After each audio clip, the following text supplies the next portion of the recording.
कशा पद्धतीने वर्किंग करायचं आणि मार्केट उद्या कसं राहू शकते. एक्झॅक्टली बघा, निफ्टी बँक निफ्टी आपण ज्या पद्धतीने प्लॅनिंग केलं होतं त्या पद्धतीने परफेक्टली वर्किंग केलं.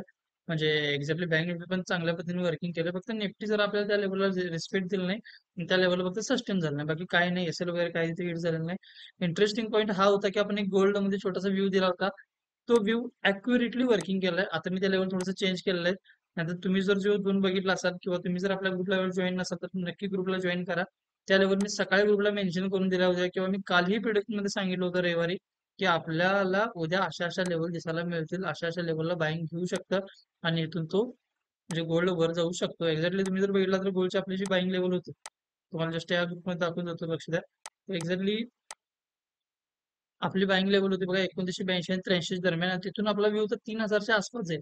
मार्केटनं त्या लेवलला तिथे पण गेलं पण, आणि ह्या लेवलपासून एक सेलिंगचा प्लॅन होता. फक्त हा सेलिंगचा प्लॅन जो आपण प्लॅनिंग केला होता त्या प्रिडिक्शन मध्ये मी एवढा व्यू तुम्हाला सांगितलं होतं की इथून खाली यायला पाहिजे, ह्या लेवलला ब्रेक व्हायला पाहिजे आणि मग ते वरती जायला पाहिजे. तर त्याच वेळात तो झोन व्हॅलिड होणार. पण लक्ष द्या, तो जरी तो झोन व्हॅलिड नसला झाला तरी तो कशा पद्धतीने वर्किंग केला तुम्ही विचार करू शकता. जे आपण ज्या पद्धतीने प्लॅनिंग केलं त्या पद्धतीने अॅक्युरेटली गोल्डनं वर्किंग केलंय. उरला प्रश्न सिल्वरमध्ये. सिल्वरनं जरासं त्या लेवलला आपल्याला झोनला फक्त गेला नाही, पण आपण नवीन लेवल काढले आहेत, नवीन झोन ड्रॉ केले आहेत. परत त्या झोनला तुम्हाला मी सांगेनच की कशा पद्धतीने वर्किंग करायचं. फक्त ह्यासाठी तुम्हाला आजच आपल्या पेजला फॉलो करायचं आहे, सबस्क्राईब करायचं आहे. तर चला पाहूया आता आपल्याला वर्किंग कसं करायचं आहे. पहिल्यांदा आपण इंटरेस्टिंग गोष्टीकडे येऊया, गोल्डमध्ये. जस्ट आता गोल्डला तुम्हाला सेलला कुठं बसायचं तर विचार करा, समजून चला, जर मार्केटने ह्या झोनला म्हणजे 2980 ह्या लेवलला क्रॉस केल्यानंतरच वर जातो, जेव्हा जाईल त्याच वेळा तुम्हाला हा सेलिंगचा विचार करायचा आहे.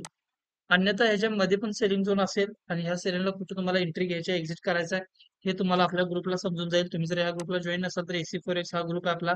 टेलिग्रामला याची लिंक मिळून जाईल, नक्की इथं जॉईन करा. तुम्हाला जॉईन केल्यावर इथे अॅक्युरन्सी सगळ्या गोष्टी समजून जातील. ह्या झोनला तुम्हाला सेलिंगला विचार करायचा आहे. परत ह्या झोनला खाली क्रॉस झाल्यानंतर सेलिंगचा विचार करणार आहोत आपण.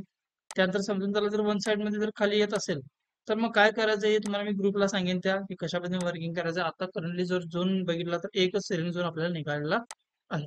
त्याच्यानंतर जर सिल्वरला बघितलं तर सिल्वरला पण हा झोन एक सेलिंगचा आहे. फक्त जरा एसएल मोठा होतो त्यामुळे तुम्हाला ह्याच्यामध्ये कुठं ना कुठं बाईंग करायचं आहे. ह्या बाईंग केला की तुम्हाला इथून पण एक ऑलमोस्ट फॉल दिसून येऊ शकतो. तुम्हाला 1:3 किंवा 1:4 पण ह्या ठिकाणी सहज रेशो आपल्याला मिळून येऊ शकतो. ओके, जवळ चाललंय मार्केट. माझ्या हिशोबाने थोड्या वेळात एक अर्धा एक तास 2 तास तुम्हाला ह्या झोनला दिसून जाईल.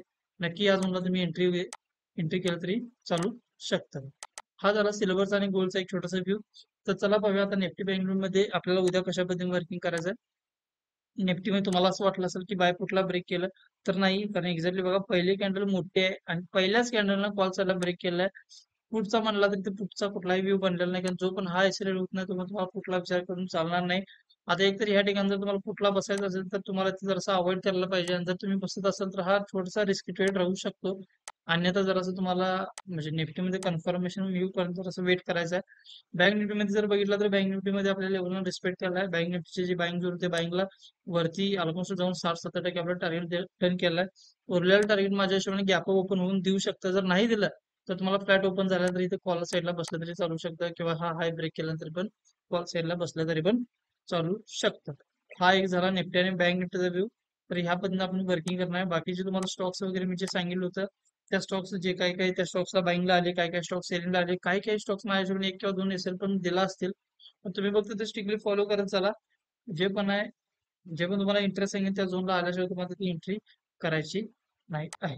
ओके, तर अशाच प्रिडिक्शनसाठी आजच आपल्या पेजला नक्की फॉलो करा, सबस्क्राईब करा, बेल आयकॉनला क्लिक करा. थँक्यू.